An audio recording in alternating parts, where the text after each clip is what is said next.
Thanks very much. If there's one thing that's always struck me about the PwC story, is it's such a wildly implausible story that it could actually come out. You know, you always have these stories, you think it'd be great to tell these stories, but you know that they won't ever come out. I can think about 20 or 30 times in the last 6 years when this whole saga should have just logically not gone any further. It should have just sunk without trace. And so we're really appreciative and grateful for the people that actually ensured that it came out that way. It's been a tremendous honour to work with Ed. When we started out together, I think Michael Stutchbury, our boss, said, look, Neil, you've got to remember, you're a bit crazy and Ed's a bit crazy. We're all a bit crazy. Each will work out really, really well. and it did. I'd like to thank the public servants, the people in the tax office and the tax practitioners board, who for years did nothing more than doing their job, who put their careers on the line and have probably blighted their careers, because no good deed goes unpunished in bringing this stuff to the light. And we've been fortunate to be part of that process. I'd like to thank Stephen Jones, the Assistant Treasurer, for deciding to release those emails. I'd like to thank Deborah O'Neill for actually asking for the emails to be produced, for the valiant way that she and Barbara Pocock have been passionate in their pursuit of this issue. Because finance journalism comes down to a really simple thing about people stealing money. And it doesn't always come out that way. But, and there are only a couple of times in my life that I've been really kind of on the edge about a story, because for us it all came down to the one night emails are coming out. We have a deadline of 7:30 when it all locks out. So first of all, I'd like to say thank you to Lorraine Alec, our lawyer, for being given the story to proof 15 minutes before we locked up. We had to change the basis to say, no, actually, we may not have parliamentary privilege for this. Is it okay? 10 minutes later, she came back, and Michael Stutchbury then had 5 minutes to decide, okay, we know the risks, let's go ahead. And that was a fantastic story. For Fiona Buffini, the editor, who worked it out so that even 5 minutes before deadline, they could press the buttons and a 1,500-word story would suddenly be part of the paper, which is no mean thing. And the way that she's continued to press the story. For others in the newsroom, you've seen how it was a group effort by our newsroom. Andrew Berg, lots and lots of others. And I'd like to thank,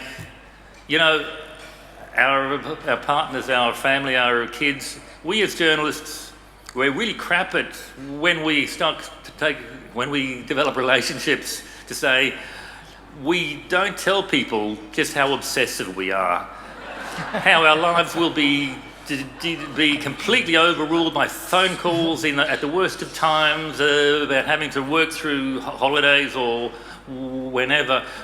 We don't tell that to the people that we love, but they kind of pick it up soon enough, and they manage to love us still. And for that, Joe, I can only say thank you. That was so kind.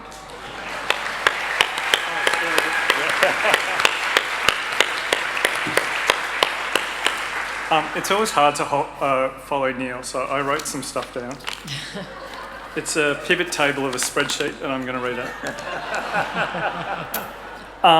Look, just a couple of things. The thing about working at the AFR, because I've worked at the Herald, News.com, it's you accept that you're covering niche topics. And so I've been covering accounting for about 7 years. It was a great way if I was at a party to end the conversation. And so, no one took much notice of it. I was kind of, I kind of liked some of the stories, like audit quality stories. I kind of didn't mind them. They were quite interesting. I'd go to conference and everyone would smile, and that sort of way you smile at someone who's really trying hard but really doesn't quite get what a news story is. And so it was really weird that Neil did the scoop in January, and he rang me up and we had a chat about it. And I think I was coming back to work on the Monday, and he told me what it was, and I thought, oh, holy shit, this is great. I have nothing planned for this week. I can just follow on Neil's coattails for a week, and it was, it was good. The treasurer was outraged. There was a bit of fire, but the firm assured us and assured its PR person, assured everyone who would listen, it's one person about 6 or 7 years ago, and they're no longer at the firm. It's not a big deal. And when you put it that way, you think, well, fair enough. It's not that big a deal. We've had we've done our stories. We'll move on. Then there was the May article with where I went to water. Neil kind of looked at me, and then Stutch went, "Let's just do it," and looked at us like, "Aren't you journalists? What are you? Why are you looking so panicky?" And I'm just like, okay. So he pushed the button, and I went out, I think, or went home. But anyway, I drank a lot because I just didn't want to. I did not want to think about what was going to happen when I got a call from PwC the next day. And then this weird thing happened where it became mainstream, and I didn't really understand it because it was kind of work and then home, sleep and repeat. And then I caught the Mark Humphreys skit on PwC on 7:30, and it was very funny and very accurate, and I thought, oh, holy shit, this is actually mainstream now.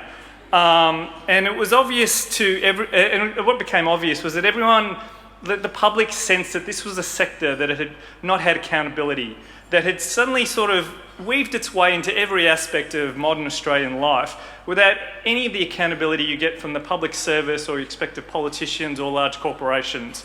And so, to use a Finnism, it was a systemically important industry that just had no one reporting about it. And now it's quite awesome because I love reading stories about the firms in other publications, because it's become around in the same way banking is or any other sort of large corporate round. And so I still wouldn't mention it at parties, but it's quite good.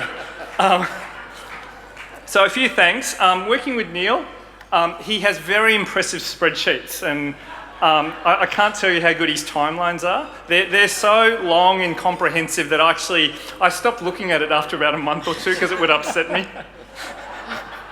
I've sort of said this to him, like, you do this for a while and you can kind of do the basics, and then you work with someone like Neil, and I'm going to do a bit of a Neil impression because something happens and Neil goes, well, and I'll go, oh, this is amazing, this is great, and Neil will go, well, look, actually, if we go back to 1987,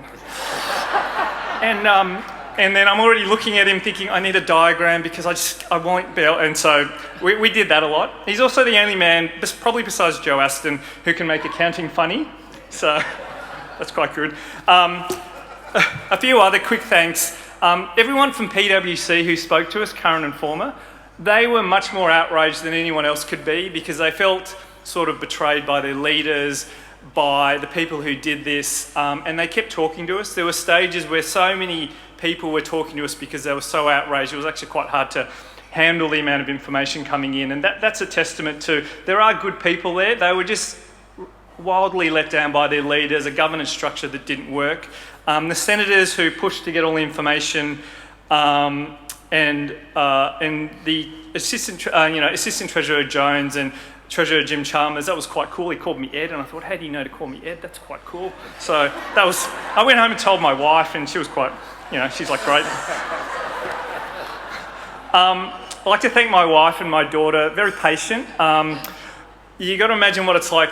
Someone comes home from work and the last thing you want to do is go, what'd you do today? Because they might actually tell you.